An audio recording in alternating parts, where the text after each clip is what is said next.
The first question, why is it that the CJI was removed from the selection panel of the election commissioner?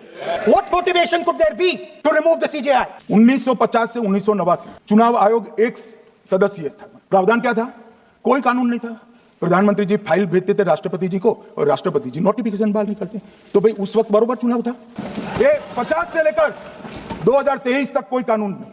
बाद में 2023 में supreme court ने कहा कि भाई चुनाव आयुक्त की नियुक्ति थोड़ी पारदर्शी हो, सुझावी था, ऑर्डर नहीं था। हमारे सॉलिसिटर जनरल ने वहां कंसेंट दी, तो उन्होंने कहा कि भाई हमें कानून बनाने में थोड़ी देर लगेगी और हमें इस पर कंसल्टेशन भी करना पड़ेगा, चुनाव आयोग से भी करना पड़ेगा।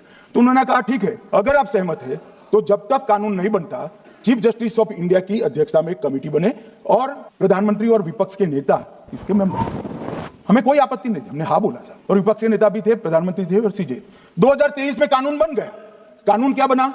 विपक्ष के नेता, प्रधानमंत्री तय करेंगे, वो एक मंत्री और स्वयं प्रधानमंत्री, ये तीन लोग बैठकर चर्चा कर मेरिट्स में चुनाव आयुक्त और मुख्य चुनाव आयुक्त की नियुक्ति करेंगे। मान्यवर, हमारे टाइम में तो और पारदर्शी। ये कह रहे हैं हमारा तो 33% ही हिस्सा है। वही 33% तो है ना, हमारा तो हिस्सा ही नहीं था।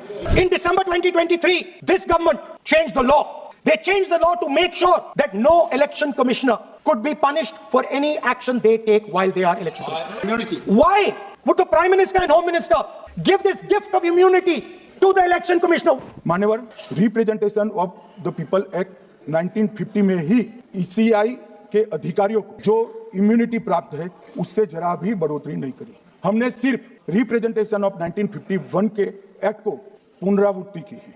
ये प्रावधान है मान्यवर, और वो प्रावधान को 23 के कानून में इसको भी हमने संरेखित किया है मान्यवर। इतने सारे वकीलों को राज्यसभा दे रखी है, भगवान जाने क्या करते हैं सर, अपने नेता को ब्रीफ भी नहीं करते।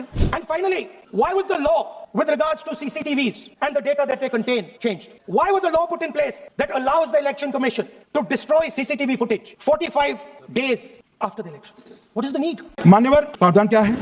उम्मीदवार चुने जाने के बाद 45 दिन में चुनाव याचिका दायर कर सकते हैं। 45 दिन के बाद इसको कोई चुनौती नहीं दे सकता। ये नियम 1991 में बना, तब उस वक्त सीसीटीवी फुटेज नहीं था। सीसीटीवी फुटेज बाद में चुनाव आयोग ने एक सर्कुलर से रूल्स में बदलाव कर ऐड किया। अब किया क्या है चुनाव आयोग ने?